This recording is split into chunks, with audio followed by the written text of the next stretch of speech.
Hi guys, welcome to Celeb Villa SA, where you get the latest news on all things trending and newsworthy. Now don't forget to like, share, and subscribe to my channel. Also don't forget to hit that bell so you never miss any of my uploads. Moneoa dropped major bombshells that nobody saw coming.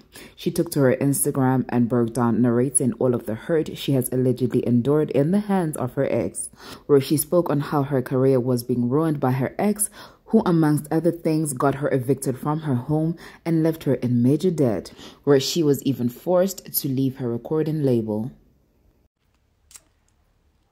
I'm going to start with this voice note, ne? I'm going to start with one of the voice notes. I took a voice note of a meeting that I had with Piwe. Let me not say his name, with this guy. Last year. And this is, oh, please, this phone mustn't do this to me now.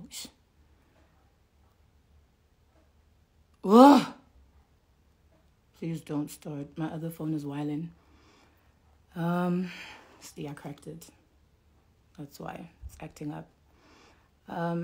It's a voice note of him basically admitting that he basically, we had a meeting. I'm going to start in the middle and then I'm going to work my way around the story. I had a meeting with him last year. I had threatened to expose him then, and I believe some of you may have seen it in my stories. And I said to him, he basically called me because he was panicking, and he tried to get me to admit to things that didn't even exist, things that never even happened. Obviously, I'm assuming he was probably recording the conversation on the other side, trying to gather as much evidence for himself so that he could use it against me should something like this ever happen. Eventually, I think he folded and we had a meeting. He begged me in this voice note. First of all, it's two voice notes. It's one voice note where he begged me to meet me so that we could resolve this issue. And then it's another voice note of the meeting that we had where he says, in his voice, he says, Uguti, should I breach the contract in any shape, way, or form? Should I breach the contract in any shape, way, or form? Then I have the right to, now he's giving me permission, full permission to do whatever it is I need to do, to go about this, to expose him. He says, like, I, Piwe Mapanga, I'm giving you full permission to do whatever it is you need to do. Okay, I did things to I'm this kind of pub. Should have actually just put this stuff aside first. Okay, I'm in the voice notes now. Okay. It's fine. No, that's another one. I'm gonna find it now. I remember I had named it. This was May of 2020. No, it was around March. Yeah. It was March, yeah. Piwe Mapanga.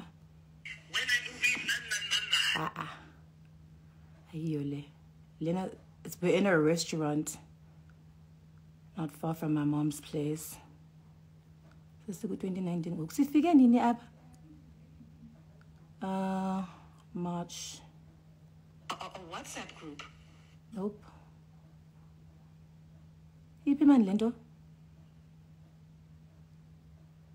Okay, I'll find it and I'll post it. So anyways, I met Piwe in 2017. I met him through a mutual friend of ours, more of his friend actually, but I had worked with him in the industry. He's my ex. Who is this person to me? He's my ex. We basically hit it off immediately. We dated for about 2 years. So in the beginning of the relationship, everything flowed very well. We were pretty much, we were like a normal happy couple. He told me he was a property developer. He told me that he owned a couple of hotels and properties around Johannesburg and Cape Town and Eastern Cape. And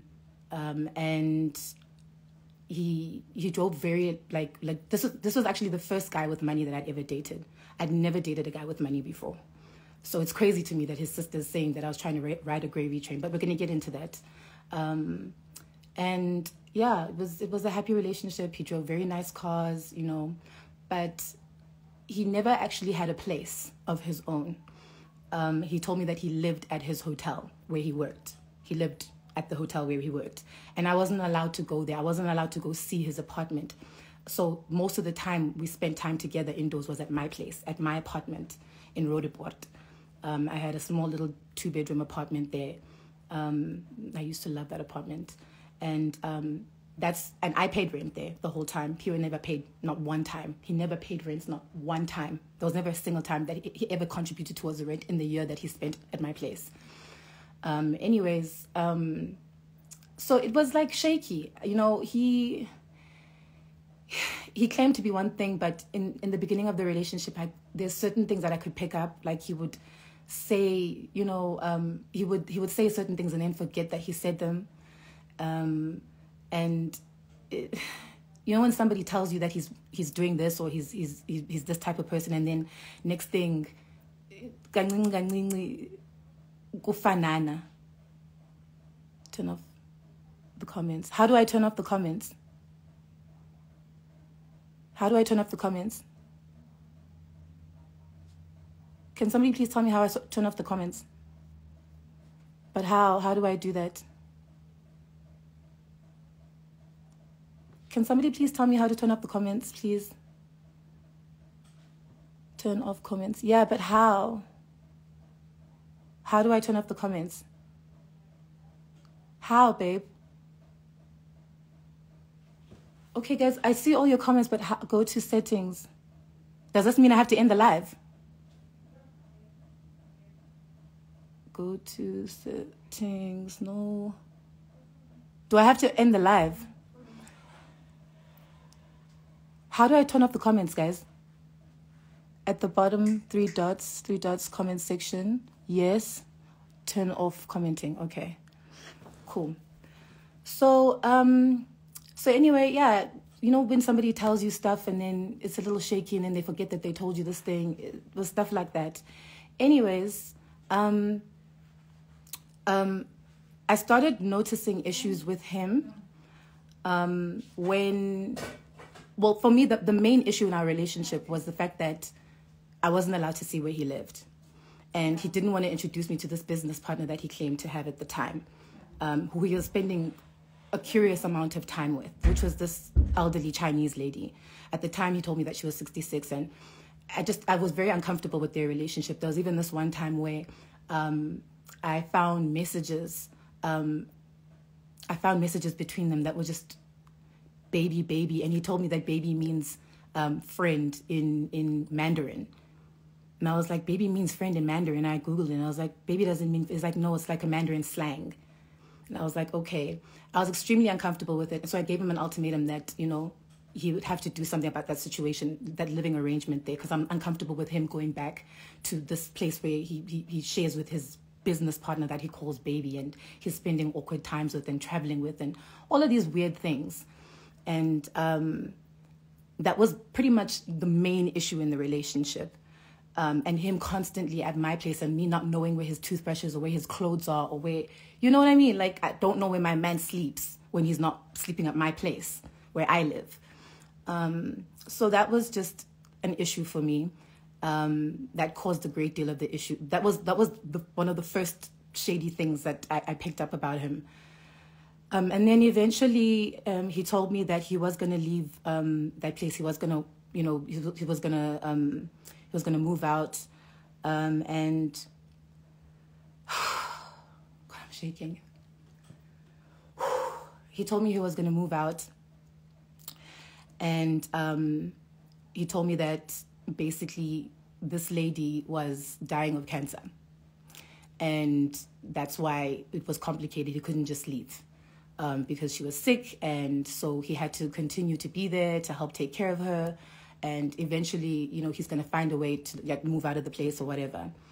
Naturally, that never happened. But there was a point where he had promised me, I obviously didn't know at the time that it was one of his many lies, but he had promised me that we were going to get married the next year, we're going to have children.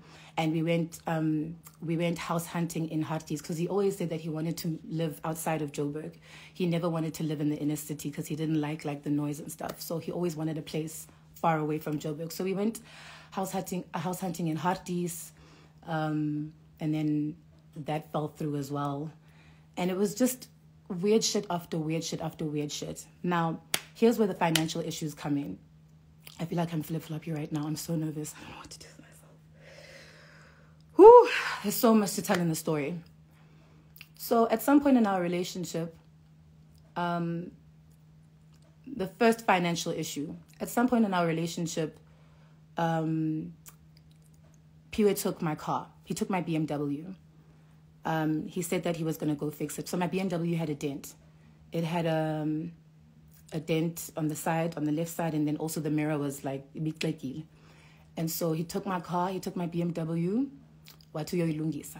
so naturally I, let him take it. Thank you, my man's going to do something nice for me, I have not seen my BMW since. That was in 2017. I have not seen my BMW since. Shortly after that, Pio and I, not shortly after, a couple of months later, I'm going to try and summarize this the best way I can. That's the first issue. I'm still going to get into the BMW issue again.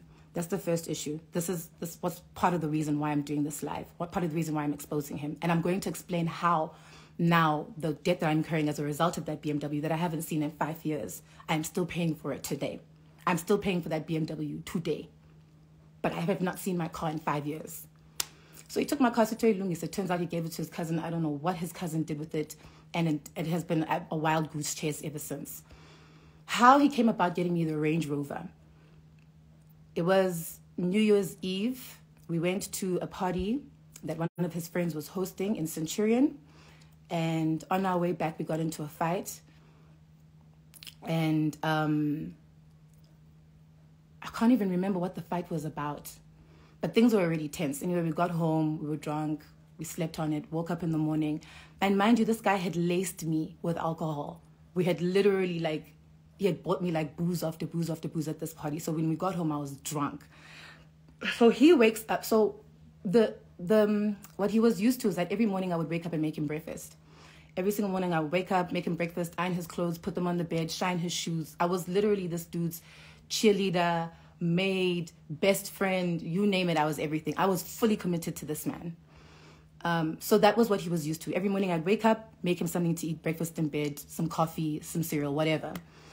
And so this particular morning, and it was after the New Year's Eve party, so I was drunk. So I woke up.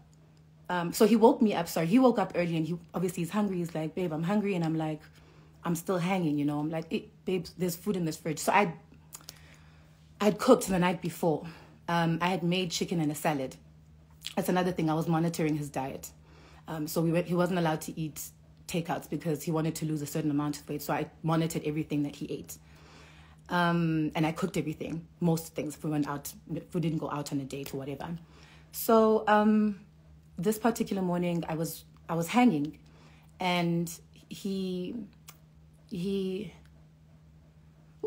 I haven't thought about this story in a very long time. I actually haven't spoken about this in a long time. He woke me up and he's like, he wanted something to eat. So I told him I left the chicken and the salad. All he had to do was literally take it out of the fridge. I'd cling wrapped it. I had dished out chicken for him in the salad. All he had to do was literally take it out of the fridge, pop it in the oven, pop it in the microwave, and eat. And I was like, hey, babe, I'm tired. There's chicken and salad in the fridge.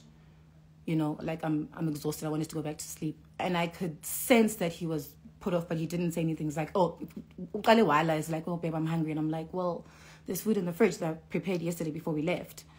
And so, yeah, he warmed up the chicken, he ate. I went back to sleep. And I think I woke up an hour or two later. Woke up, hey, babe. We're tense. He's upset. Fine. I know why he's upset, because I didn't want to wake up and make him breakfast. Cool. Woke up, I started cleaning, and yeah, I started getting ready for the day. We were going to go to another friend of his party that day because it was New Year's Day. And then as I was cleaning, he's like, what did I do to deserve this kind of treatment from you? And I'm like, what are you talking about? And he's like, basically, I do everything for you. And I'm thinking to myself, everything for me?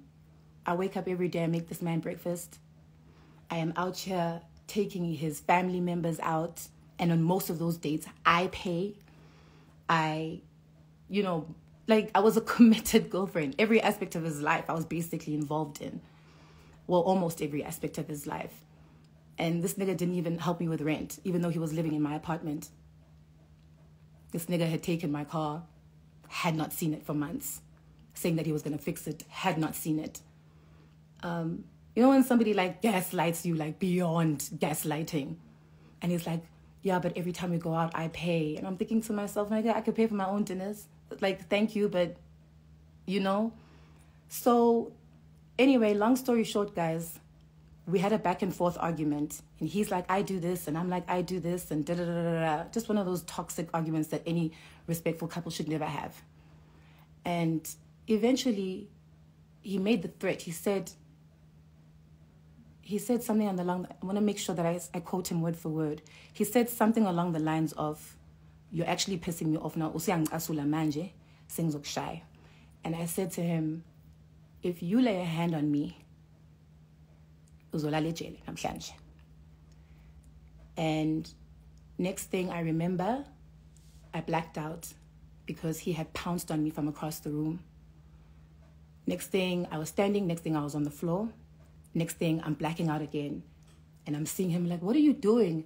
Blacking out again. Kanti njengoba I'm black out, he's hitting me in the face. Like I'm seeing stars. At some point, I remember he had his knees on my shoulders and he had his hands around my neck. And I said to him, "You're killing me. You're going to kill me." And he said, and he carried on beating me. We started this argument on one side of the room. By the time he stopped beating me, I was on the floor in the bathroom and he was standing above me. And he said again, what did I do to deserve this? Why are you making me become this person? And I remember I was just crying, telling him, please just stop. Please stop. And so this is how the Range Rover came about. After he had beaten me up for the first time, he felt guilty. That was in January. The Range Rover was not a Valentine's Day gift. The Range Rover, he was bought in January. In fact, for the first few days after he had beaten me up, I have the pictures. I'm going to post them after this on my stories of my eye and my face that day. After this happened, my mom came and she counseled us. I didn't call the cops because at the time I was in love and I believed him when he said he was sorry. I mean, he was immediately remorseful. And so I forgave him. And so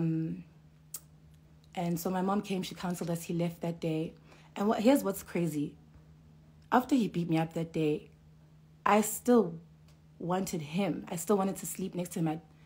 I didn't long for my mom. I didn't long for my friends. I longed for him.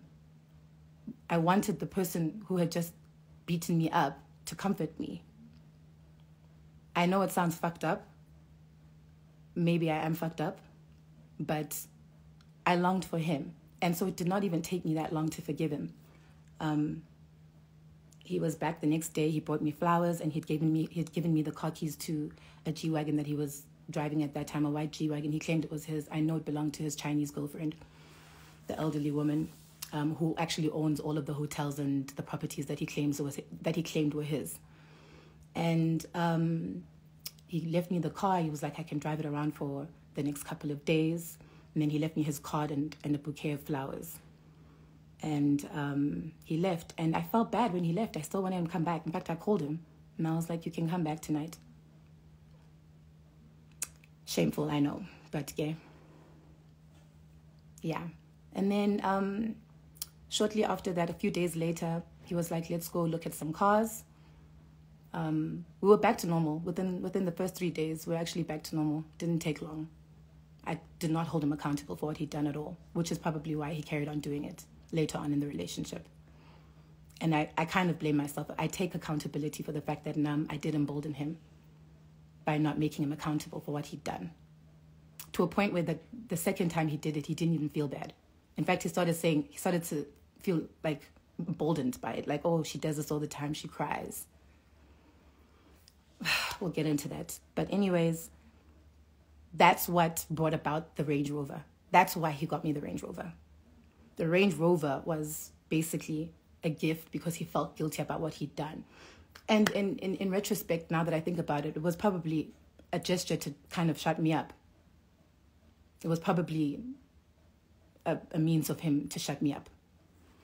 And so when he bought the Range Rover, my BMW still had not returned, by the way. It had been a couple of months since he'd taken my BMW Esituyo Yungis. It still had not come back. So he got me this Range Rover. So we went. So how it happened is we went to go look. He told me that he's going to go test drive this new car. He knew that a Range Rover was like one of my favorite cars ever. And in fact, a couple of days before, he had said something along the lines of, "I want to get you a car." And I was like, "No, don't get me a car. Let's work on our plans for next year. We want to get married next year. We want to have children. So instead, let's move out of my little apartment and get a place together.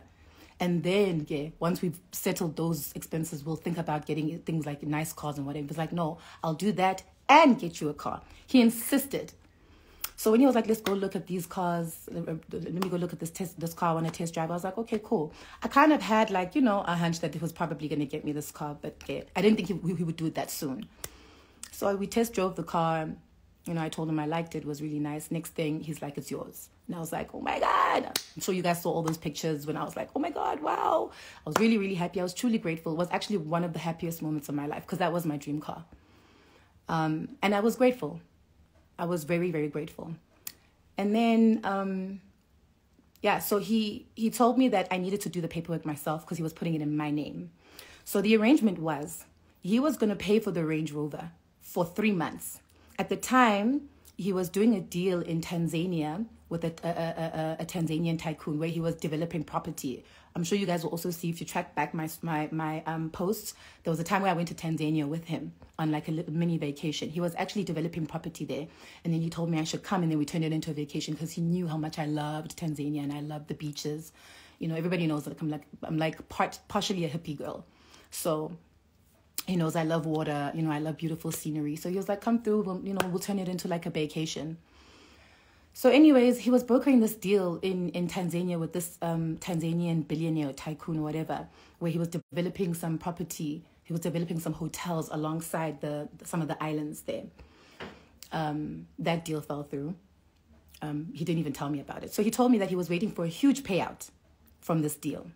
So he was going to pay for the car. He was going to give me money to pay for the car for 3 months. So he was going to lease it for 3 months. And then afterwards, when this money comes in, he's just going to pay off the car in full. And then I can keep So I agreed. I believed him, Like this guy is like no one I'd ever met. I've never met somebody who literally lies on cue.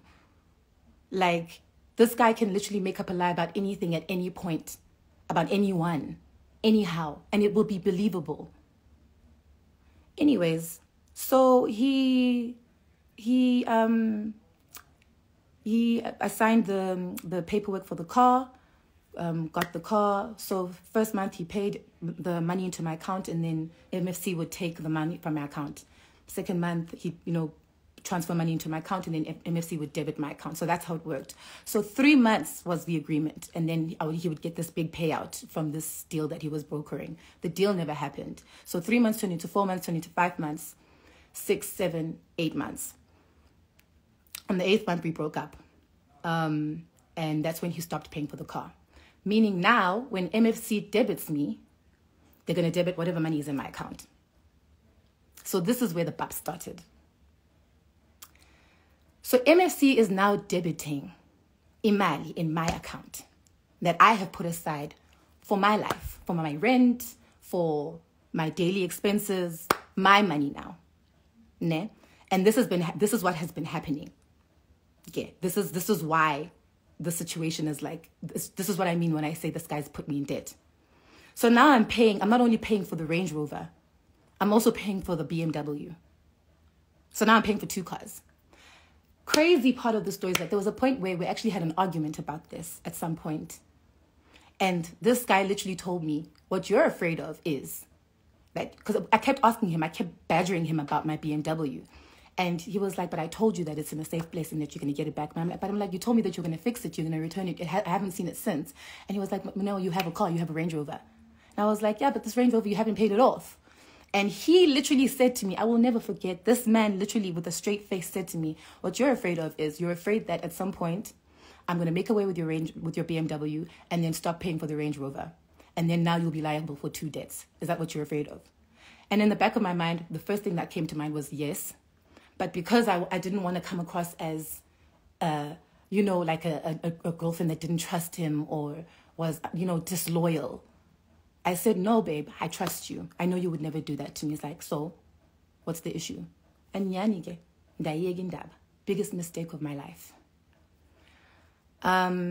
So that's how the Range Rover came about.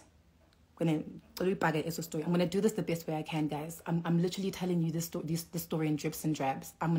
It's hard to explain because this is like something that spanned over like the course of 5 years. So I'm trying. I'm nervous. I'm gonna try and explain it the best way I can. So let's park the Range Rover story. So now we know what's happened with the BMW. We know what's happened with the Range Rover. Amongst all of this, this man tells me that I should leave my label, my music label. I was signed to Gallo at the time. He told me that I should leave my music label and he was going to register a label and sign me. So Nyanike, love of my life, future husband, I trust anything that he tells me. I left my label and he registered a label. And at the time, it sounded so romantic, like your man literally registered a whole music label just to sign you. It kind of sounds like, whoa, love lives here. Does it? Registered this label. And then he asked me to get some people to help him. I sourced a guy, a friend of mine. He's since passed away, so I don't want to mention his name. But he was the one who was helping us, get licensing, get a licensing label, get my music on Spotify and Apple and things like that, and doing our PR and stuff like that. And then I also sourced, he sourced some producers that he still has. Guys, this man has made a mess of my life. So figure up. So he saw some producers, these young producers, very talented guys. We started recording my previous album, Izipinkomo. And yeah, I was in studio every night. Sometimes I'd even sleep in studio. We worked very hard on it and we came up with a really good album. I had sourced a photographer at the time and this photographer he shot me for free. But this guy, Upiwe, had already sent the album through to Musica without my permission, without me even agreeing to the cover. And he used the cover that was used for a previous album. So anyways, signed to his label. We did the album. I recall only doing one gig with him, and it was at Soweto Theatre. Piwe got paid for that gig. I never got a cent from it. I think they paid about 30 or 40,000 rands. I never got a cent from that gig. He got paid. The agreement with me signing to his label was that he was going to invest 450,000 rands in my project, in the Sipin Goma album, meaning that this 450,000 rands is going to go towards videos, PR, all the stuff that you need to, put an album out there and make it big. Never shot any videos. Even the photographer was sourced by me and he shot me for free because he was a friend of mine. Never paid the producers. Till this day, I don't have access to my music. I can't perform my songs via backing track today because I don't have access to the separates. So I can't perform the music from that album except for Zupungom. Zupungom is the only backing track that I actually have access to. And the producers refused to give me access because they were not paid. Therefore, they refused to give me my separates. Right now, my album is not available on any... If you go stream Zipingoma right now, Ozifuman, it's not on Spotify. It's not on Apple Music. It's not on any major streaming platform because there's some paperwork that Piwe did not do with regards to Dynasty. And this Dynasty Entertainment was his label that he registered. This guy literally turned into Ukwemsi Jones during the course of this whole him working on my music. Today, he tells me that he doesn't know anything about this music thing. Today, une amnesia at my expense, which means I'm losing out on money. Which means when I do gigs, I have to do all my older songs. I can't perform songs from that album today. And I can't make money off of streams, off of anything today from that album. because akanza paperwork yakhe. I don't know how many times I have tried to have this discussion. Some people just don't understand the language of decency. I did not want to even have to do this. Me doing this live is beyond me. I did not want to do this. I did not want this to come to this. This is the last thing I wanted to do. This man knows how much I value my privacy. He knows how much I want to keep my private life away from the public. He knows. And so he was banking on that. He was depending on the fact that Moneoa uthanda privacy yakhe, which is why ndigezela. Yeah, he's on Instagram buying Maybachs, buying his step or daughter-in-law's imoto. I don't know where my car is. Where is my car? The last chance I gave Upiwe, he had begged me. I'm going to find this voice note and I'm going to post it after this. If I can't find it right now, I'll post in my story so that you see I'm not lying. Upiwe begged to meet up with me to resolve this issue. To resolve the issue with both cars. To resolve the issue. Oh! Wait, Yima. I'm going too far. I'm missing one more story. Hey, how could I miss this one? So, sorry, I need to track back. When Pure stopped paying for the range, the money was being debited from my account. So your MFC is taking money out of my account. The money that I had in my account at that time was money for rent. So njengoba ingabhatali i-range, bakhuphe imali ye-rent i-MFC. So eventually I got evicted from my place. After I got evicted, I called his parents and his dad had him come over on the day that I was getting evicted. On the day that I was getting evicted, not after, sorry. On the day I was getting evicted. And my whole family was there helping me. My brother, my mother, my aunt, my friends, my brother, my other brother, my older brother, and my younger brother. They were helping me move. So Piwe came and he offered to take my stuff and put it in storage. And the agreement was he was going to put my stuff in storage until I found a new apartment to live in where I could put all my stuff in, right? And I told him I'm going to move into my aunt's place. I'm going to live with my aunt because my aunt had like a tiny little apartment at the back of her home. And so I told him I'm going to move to my aunt's place until I find myself a place to stay. And he was like, cool. Whilst you're at aunt's, I'm going to pay until you find yourself a new apartment. I was like, cool. So he came, he put my stuff in storage. It was at Store Age here on 14th Avenue. My heart always breaks when I go past there. He put my stuff in storage. This is the majority of my things. So I had a 2-bedroom apartment. It was fully furnished. This is stuff that I had accumulated over the years. So this is my couches, my TV, I had a dining room table. I had a fridge that I had gifted myself on my birthday. It was a 30,000 rand fridge. Guys, ifridge yami ayithetha nami. Ifridge yami yangicelela xa ngekho manzi efridgini. I gifted myself that fridge. And anybody who knows me knows how I feel about kitchen utensils because I love to cook. Cooking is like very therapeutic for me. If you follow my stories, you'll know. Cooking is my thing. So I had some really dope ass things. I had some expensive ass pots from Le Creuset or Le Creuset, however you pronounce it. I had a lot of things. I had pots. I had, it was a fully furnished apartment. I had, a bed. I had, like the second bedroom actually wasn't even like, there wasn't a bed in the second bedroom. I used it as a closet just because I had so many clothes and shoes and things like that. So everything that you can think of that could fully furnish a 2-bedroom apartment, that's what I had. And that's the majority of the things that he put in storage that day. This man stopped paying for my stuff in storage. And he never told me. He registered his name at the storage. So his name, his phone number, his email, his address. So Jengoba, he stopped paying. The storage is sending him messages like, you have to pay or we're going to do this. You have to pay, we're going to do this. They're sending him all of this stuff. I have no idea. I took the little things that I took with me. I'm thinking all my things are safe. My dishwasher, my washing machine, my fridge, my TV, yonkindo.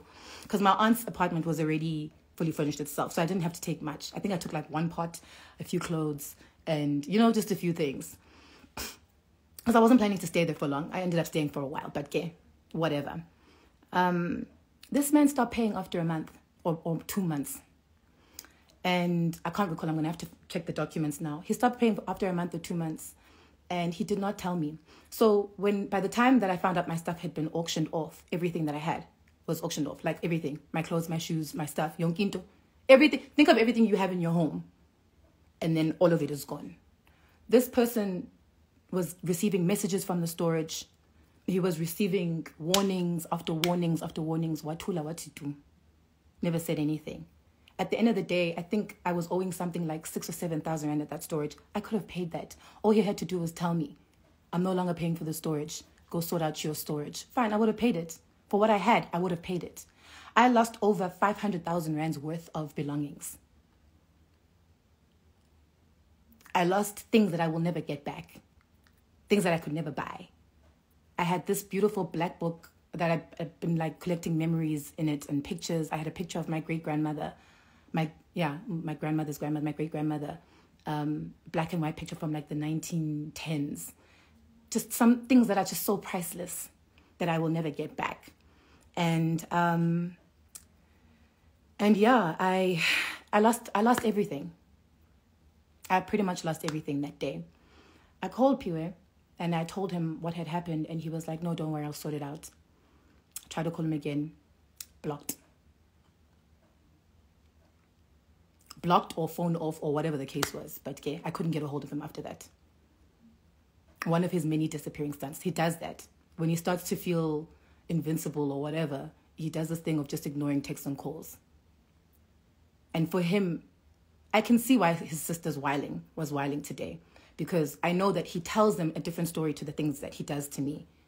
He doesn't tell them the truth. So he'll be like, oh, Moneoas, like the other day, I'm extorting him for asking for him to pay for the things that are being debited out of my account today as a result of the debt that he put me in.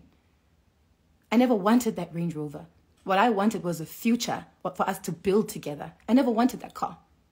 He insisted on it because he knew. Can I tell you guys, I didn't even want to post that Range Rover. I didn't even want to post it.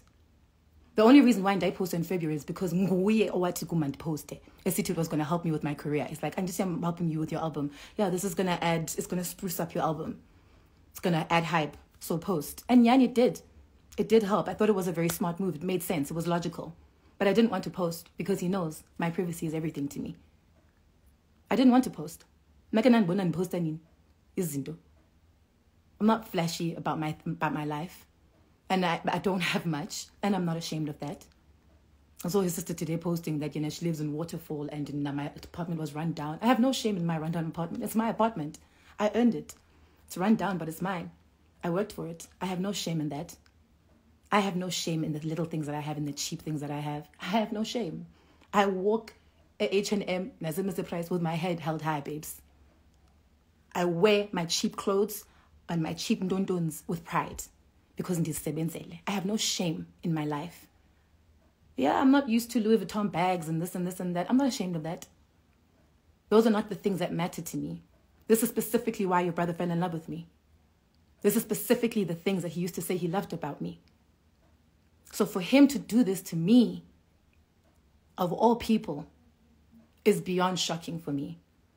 And the arrogance that this man has about it today, the last conversation I had with him, telling him, I sent him a screen grab of my banking app to say, this is the amount that came out of my account. This is the amount that came out of my account. So when I expect you to pay for certain things, it is because I've been debited here, here, here, and here. 25,000 rands, 15,000 rands. NFC is still debiting me today. The BMW is still debiting me today. I've given back my Range Rover, by the way, and Sunday, I don't have a car, guys. I have a car, but I don't have a car today. This nigga's driving around in Maybachs. And he has my car. And I sound crazy. I'm crazy, Mna. I'm the crazy one for wanting to speak out, for wanting to stand up for myself. This man physically abused me for the entire duration of our relationship. And I think that was the trigger for me today. I actually thought twice about this live. I actually wasn't going to do it. I said I was going to do it, and then I was like, actually not. But when I saw his sister whiling, the disrespect, it's kind of like it adds insult. What is it? It adds fuel to the fire. It adds I'm so tense. It adds don't to insult to injury. Because I wasn't going to do this. I actually thought twice, because he knows this is not something I want to do. But I can see me being quiet me being silent and nice about this whole situation and choosing to do this the right way, it's not working. I don't know how many times this nigga and I have had meetings where he's like, okay, yes, I'm going to do A, B, and C. I'm going to post it right now. Those meetings. I'm 90. I recorded all of them. Where he begs me to meet with me, begs me to solve this issue, reassures me. He signed a contract. He signed a contract that I'd drawn up at that meeting that stated he's going to take care of this, and that. And I said to him in that meeting, if you breach anything in this contract, you are giving me the right to go about this as I please. You're giving me the right to go and expose you on Instagram because I'm actually sick of this. Wati Yena, okay, cool, no problem. He said, okay, no problem. I'm going to post it. Right after this live, I'm going to post it. Since he wants to act like, now he wants to sue me for defamation. It's not defamation, my guy. You gave me the go-ahead. You told me that if you ever started, I said to you, if you ever start ignoring my messages or ignoring my calls again and you do all this crap that you've been doing for the past, I don't know how many years, where you don't want to give me back my car, you don't want to resolve these issues, you don't want to pay me back. There was even a year where 2 years where I had to pay for Uber myself. And then last year, he started to pay for my Uber. So here's how he went about paying back, just in case he starts, because I know he's going to start lying and making it seem like he paid me back more, he paid me back all my money. He didn't. So after we had the meeting, we agreed that he was going to pay me back 20,000 rands a month. So this is what it's based on. He told me at that meeting, and like I said, I have it recorded. So if he even tries to lie, I have it recorded. He told me at that meeting that he didn't have money. He didn't have a lot of money to pay me back for all my belongings that I lost in storage. So the things that I'm holding him liable for is my stuff that I lost in storage, which I audited. I think I audited something close to the amount of 500 and something thousand. He told me that he couldn't afford that 500,000. All he had in his account was just a little up above 300,000, and he was going to get more, but all he could afford to pay me back was 20,000 rands a month. All he could afford to pay me back was 150,000 rand at best. And he said he was going to pay it in installments of 50,000 rands a month. 20,000 rands a month. And I agreed. And I admit this was very idiotic on my part, but I agreed. I take accountability for that. I regret it very much. Because now that I know what I know, it's kind of like shit. But I agreed to 150,000 rand. Mind you, he owes me at least 500,000 rands worth of izinto. But I agreed to 150,000 rands. In fact, a total of 175,000. And he paid that back in 20,000 rands installment. He still owes me 5,000 rands, by the way, because that last 5,000 rands, I. And then the agreement was he was going to pay for my Uber until such time that he was going to return my car. And that's what he did up until, from March last year, up until December. Or was it? No, up until, I think he paid up until December. Yeah, I think he paid up until December. And then in December, at some point, 30,000 rand was debited from MFC. I sent him the screen grab. I sent him my private banker's number so that he could confirm. Like I said, I'm not going to tell a single lie. I sent him the notification that the 30,000 rand out of my account. It's MFC. It's to do with the car. You said you're going to handle all matters to do with that debt.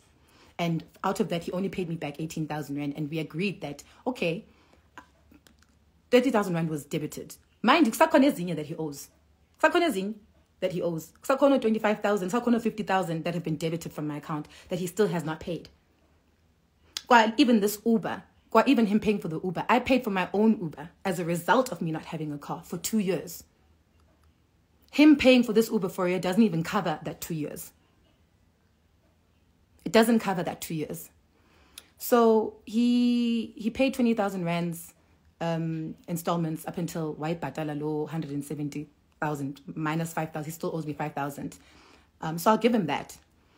There's still the issue with the BMW. Where's my car?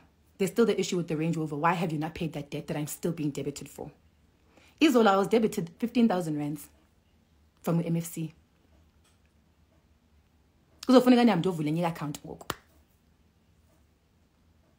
So, yeah. And on top of that, I never even held him liable for the mess that he made of my career. He never paid for a single video. This man agreed to putting in 450,000 rand to my agree. He made me leave my label to sign to his label, promising me that he was going to invest 450,000 rands in my career. He still has not paid my producers. I cannot perform my music. My music is not You won't find my last album. Easy Pingom. Anyway. Except for probably YouTube, and it's just a few songs now. Con. This nigga has made a mess of my life. Dikolile music career. Because dizopambana, guys. Dealing with the issues. And this is just the cream of the crop. This is like the cherry on top. There's so much more to the story. I'm literally giving you guys like a cherry on top. But that's the gist of it. And that is my objective right now, is to get my car back and for him to get me out of this debt, both with BMW and MFC, because I'm not going to be liable for a car that I have not seen in 5 years. Why am I still paying? Why am I still paying? I'm literally working my ass off trying to get my career back together. And I still have to worry about debts that I did not incur. And this nigga is... You claim to be so rich, then give me my car back. And if you don't have it, if you don't know what your cousin did with it, or if you guys... In fact, his cousin's girlfriend told me something the other day. She said that she suspects that they probably at the time were running low on cash. And because he had planned to be with me, in any case, they just probably thought, okay, we could just use Moneoa's car to, you know, sell it, generate some income, and then use that income to make more money or broker a deal or whatever. Because Nyanige, where is my car? Where is it? I've been on a wild goose chase, excuse after excuse after excuse. It has been 5 years. Where is my car?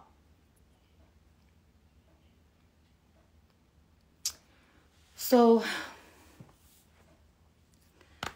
yeah, that's the gist of the story, guys. There's more to the story, but like, honestly, like, I hope I've explained it. I hope I've explained it properly. I don't know. I don't know what to say. I am beyond frustrated. Now this guy is saying that he's accusing me of extortion. Extortion? Extortion? Yo. Blackmail. Like, this situation is beyond me. Like, I was borrowing money last year. Like, I have never had to borrow money. I have always been self-sufficient.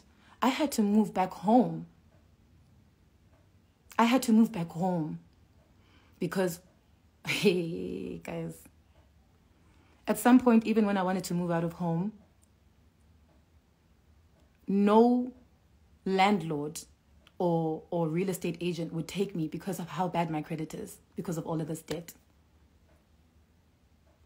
This man physically abused me. He manipulated me.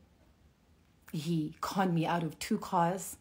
He cost me everything that I had worked hard for. Like, there are things, like, I look back on my life and I'm just like, I really, really miss the life that I had before I met this man. Sometimes I even wonder, like, to deserve a man to treat me kabuhlungu, and then even have the audacity to be so arrogant about it. The arrogance that Upiwe displays when I try to talk to him, when I try to reason with him. I don't have to do this. We're agreeing to this because, you know, we're both, this is not something that I have to do, basically. I'm not liable. You're not liable for giving me back my car that you took, that I'm still paying for? Like, I have never met anybody like this guy in my entire life. And today, I'm actually grateful that I did this, because I've received so many messages from people who are like, me too, me too, me too. Siamazi, he's done this to me too. He's done this to me too. I am literally shocked and appalled by the, like, you would think that he couldn't surprise me any further. I'm shocked. This guy is nowhere near the type of person I thought he was. And I think part of the reason why I kept giving him chance after chance to fix this is because I was still fixated on the person that I thought I was with back then. I honestly thought that this guy had some decency in him. I was so convinced that this man, there's no way that he's going to let this happen. Surely there has to be a decent bone in this man's body. Surely as a man, he understands the predicament that he has put me in. Surely he understands how he has inconvenienced my life. And surely if I reason with him, he will make it right. Here I am today. 5 years later. 5 years later. Andina moto. Andina. And to think that I dedicated so much of my life to this person. This guy still goes around. I've actually heard that he still goes around telling people that he bought me a car. He's still using me to make himself look good. He still talks about me. He still tells people that, yeah, you know, Moneoa, I dated her. I bought her a car. What? So that's how that happened. So essentially, I bought myself that Range Rover because I am the one who ended up paying for it. And I'm the one who's still paying for it. So I'm going to put my comments on now.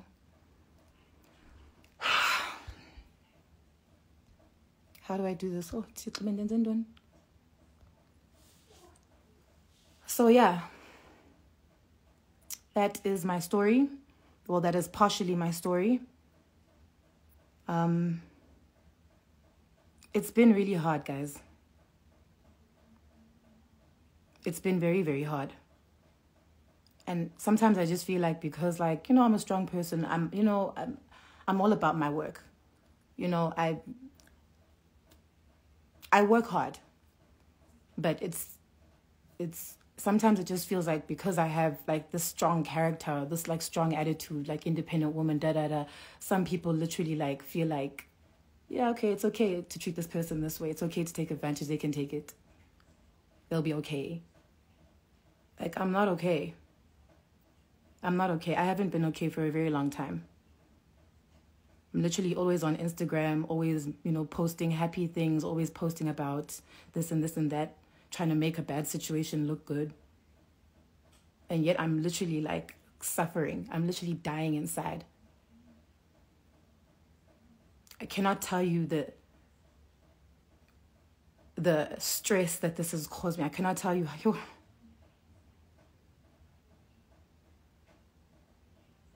Yeah.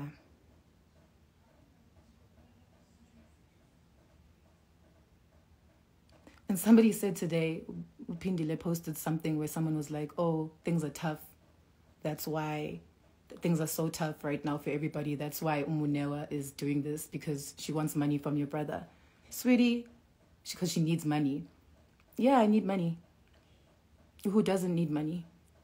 Name one person in this world who doesn't need money. Jeff Bezos is the richest man in the world, and he still needs money. He still wakes up every day and goes and makes money because he needs money. Everybody needs money.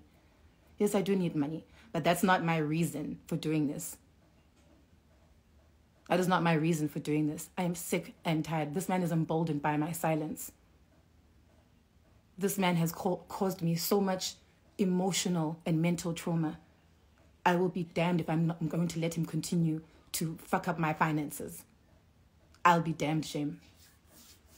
I tried my best. I tried my best to settle this the right way. I tried my best to be nice about it. And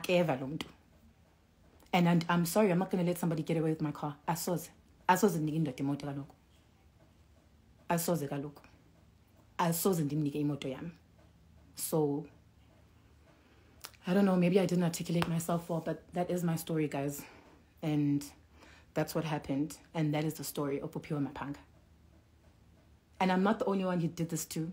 I know that 2 years ago, Ulupi posted him because he had apparently defrauded an entire foundation, a president's foundation. Defrauded them out of Andazi, how many hundreds of thousands of rands. In fact, this guy has been posted over the years so many times. So many times. I remember there was a huge saga on Facebook. There was a huge saga with a friend of mine. I'm not going to say his name, but he's a DJ. Slash, you know, he's into like logistics and things. He's married to quite a popular influencer as well. This was like last year, the year before. And he reached out to me and he was like, dude, this guy just knocked me out of this amount of money. There's so many people that this guy has knocked. I remember when Lupi posted him, I was so shocked to see how many people commented saying, yeah, me too, me too. Yamazi, he's a con artist. And his sister even then was in people's DMs going off all the time. When are you going to stop? When are you guys, if you spent the amount of time you spent fighting your brother's battles, if you had spent that kind of time actually encouraging your brother to do better by people, encouraging your brother to be a decent human being, we wouldn't even be in this situation. You are part of the problem because Ninaband, you embolden him because you keep telling him that he's right when he's wrong. And this is why I feel like Upiwe is oblivious. to izinto azenzayo. I don't think he understands how much havoc this has caused in my life. This has had a ripple effect. Not being able to pay for this means I can't pay for this, means I can't have this, means I can't live like this. You know what I mean? It has a ripple effect. It has a ripple effect. You are ruining people's lives.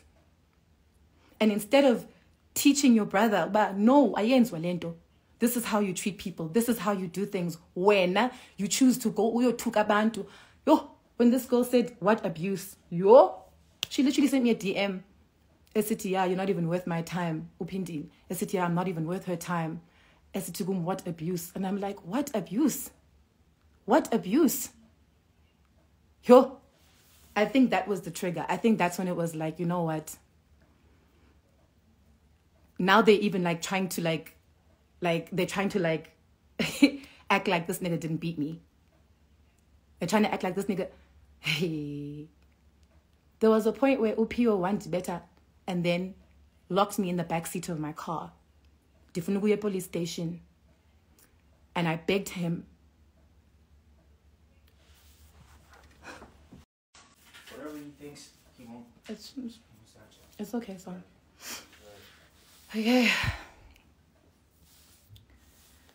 Okay. Sorry, guys.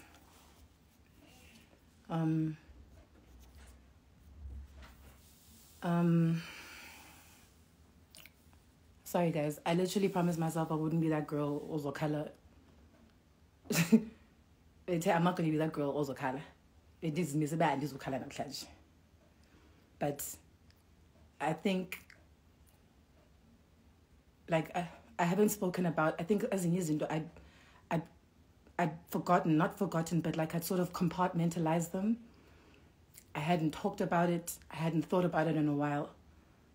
So I think now talking about it, it's just the memories are coming back and it's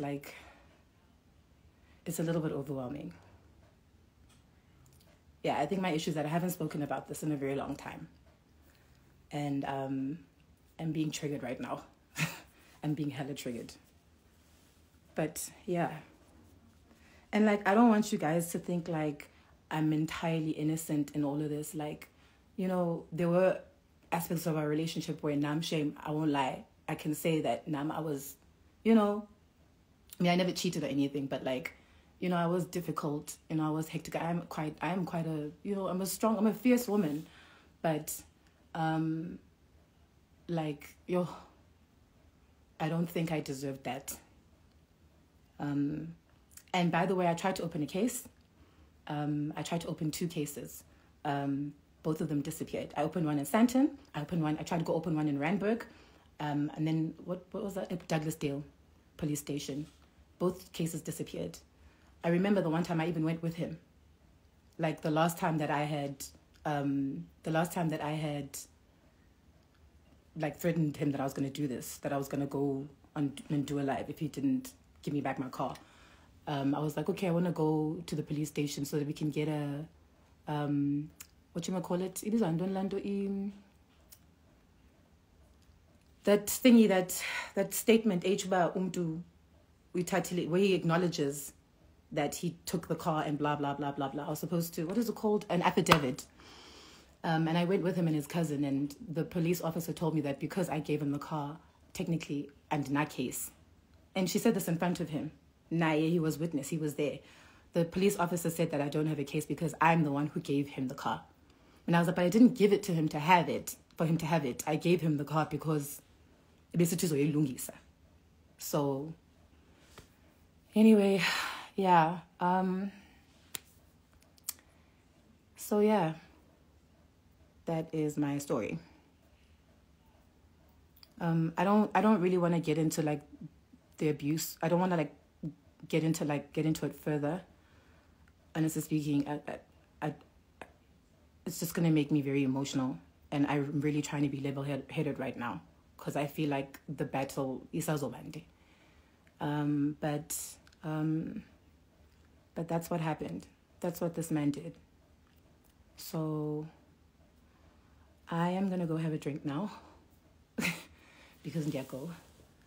And I hope I made sense. So that's my story. I hope it makes sense. And hopefully, remember, my objective for doing this is because I really don't know what else to do. I've tried the law. I've tried to talk to this person. You can't obviously reason with the devil. I have tried for 5 years to deal with this in the most peaceful manner that I could have. I have tried for 5 years to be peaceful about it. And for 5 years, this guy has literally taken me on a wild goose chase. So at this point, I know that there's no reasoning with him. I know that even if he says, okay, masilungise, I know after a couple of months, so I'm hoping that somebody out there who's watching this and does Bani and does Njani could please reach out and just help me with the means to get my car back and to get compensation for the debt that I've had to pay and the debt that I'm still paying for. So hopefully somebody out there is watching. I don't know. So yeah, that was my reasons for doing this. So I hope I made sense. And yeah, thanks for listening. Bye, guys.